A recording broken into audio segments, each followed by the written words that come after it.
علامہ انور شاہ کشمیری رحمۃ اللہ علیہ ہندوستان کے پہلے ایسے عالم دین تھے جن کی ذہانت و فطانت اور قوت حافظہ کی نہ صرف یہ کہ موافقین بلکہ مخالفین بھی گواہی دیا کرتے تھے۔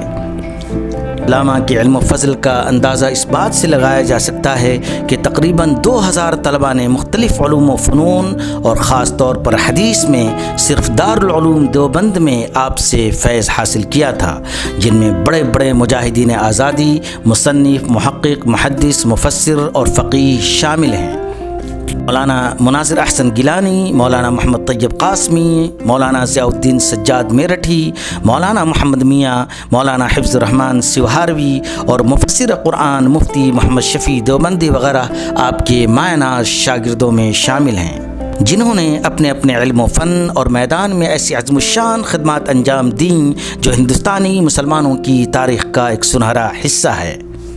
علامہ انور شاہ کشمیری ایک عظیم محدث، ایک حنفی فقیہ، ایک مایہ ناز متکلم، ایک بہترین مصنف اور ایک نامور استاذ اور مربی تھے جن کے علم کی طوطی اپنے وقت میں بولا کرتی تھی۔ دارالعلوم دیوبند کے اہتمام اور درس و تدریس کے علاوہ قادیانیت اور مسیحیت کے خلاف آپ کی علمی، دعوتی اور عملی خدمات آپ کو اپنے دور کے علماء کی پہلی صف میں لا کھڑا کر دیتی ہے۔ علامہ انور شاہ کشمیری کشمیر کے علاقہ لولاب میں 25 نومبر 1875 عیسوی کو پیدا ہوئے۔ ابتدائی تعلیم کشمیر میں حاصل کی، پھر دارالعلوم دیوبند میں داخلہ لے لیا، جہاں اپنے وقت کے جید علماء کرام سے تعلیم حاصل کی، جن میں مولانا محمود حسن دیوبندی، مولانا خلیل احمد سہارنپوری، مولانا اسحاق امرتسری اور مولانا غلام رسول ہزاروی وغیرہ شامل ہیں۔ دارالعلوم دیوبند سے فراغت کے بعد آپ نے چند سال دلی کے مدرسہ امینیہ میں تدریسی خدمات انجام دیں۔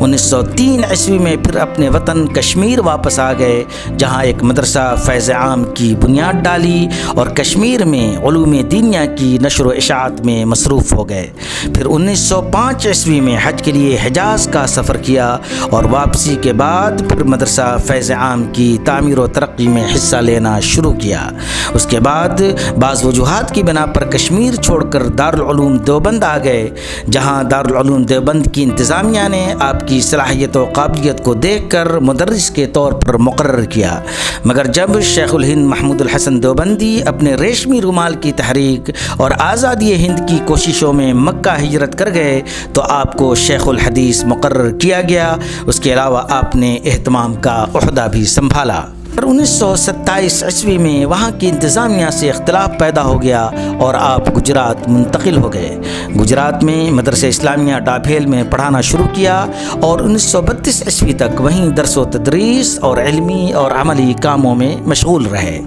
1933 عیسوی میں طبیعت جب زیادہ خراب ہونے لگی تو دیوبند بغرض علاج تشریف لے آئے اور بیماری کے باوجود درس و تدریس جاری رکھا۔ یوں تو علامہ انور شاہ کشمیری کا سب سے عظیم الشان کارنامہ وہ تدریسی خدمات ہے جس کی بنیاد پر آپ نے ہزاروں کی تعداد میں علماء اور محدثین پیدا کر دیے، مگر اس کے باوجود آپ نے چند رسائل اور تصنیفات بھی چھوڑیں، جن میں مشہور خاتم النبیین، عقیدہ فی حیات عیسیٰ علیہ السلام، التصریح بما تواتر فی نزول المسیح اور فصل الخطاب بما تواتر فی مسألۃ الکتاب وغیرہ شامل ہیں۔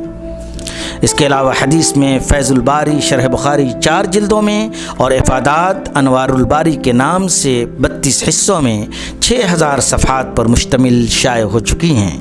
بر صغیر، ہند و پاک اور خاص طور پر دارالعلوم دیوبند کا یہ مہکتا ہوا گلاب، جس کی علمی خوشبو سے سینکڑوں تشنگان علم کی مشام جاں معطر ہو رہی تھیں، 60 سال کی عمر میں 28 مئی 1933 عیسوی کو اپنے مالک حقیقی سے جا ملا۔ اللہ تبارک و تعالی آپ کو امت اسلامیہ کی طرف سے اجر عظیم عطا فرمائے، آمین۔